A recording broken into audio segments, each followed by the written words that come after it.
Intelligent noqudi сөзін алады қалың ел, әзіліде ақылы табылады бәрінен. Қонақ келіп мұңын айтса мәселеде қозғалар, шешеміз деп талқылайды тырысады әйтеуір. Данияр отыр төрінде әзілдің бір атасы, бір сөйлесе күлкі басар залдың бүкіл сахнасын. Ойламаған жерден келіп түреп өтсе сөздері, күлле ұмытады көрермендер мазасын. Нұрмахан бар жүйелейтін шашыраған ойларды, керек кезде дәл тигізіп тоқтататын тойларды. Ата десек жарасады жасы үлкен ағасы, бойдақ болса да жүректе сақтап жүрген арманы. Дархан шықса таңғалады көпшіліктің өзіне, ұтқырлығы жарасады терең ойдың сөзіне. Популист деп қалжыңдайды достары да жиі, оны ой өрісін мойындайды қарсы келген көзі де. Бала болса ең жасы ғой, еркін өскен кең дала, тарасы деп таңлады жүрген жердің барында. Тараз жаққа бара алмай жүрден әзіл айтылса, өзі күліп жауап қайтар әріненен тағы да.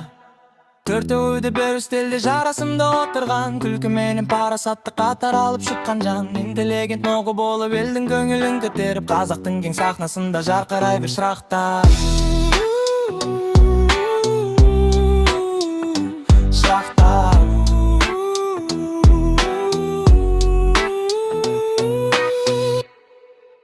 Дархан шықса таңғалады көпшіліктің өзіне, ұтқырлығы жарасады терең ойдың сөзіне. Популист деп қалжыңдайды достары да жиі, оны өрісін мойындайды қарсы келген көзі де. Қала болса ең жасы ғой, еркін өскен кең дала, тарасы деп таңлады жүрген жердің барында. Тараз жаққа бара алмай жүрден әзіл айтылса, өзі күліп жауап қайтар әрін менен тағы да.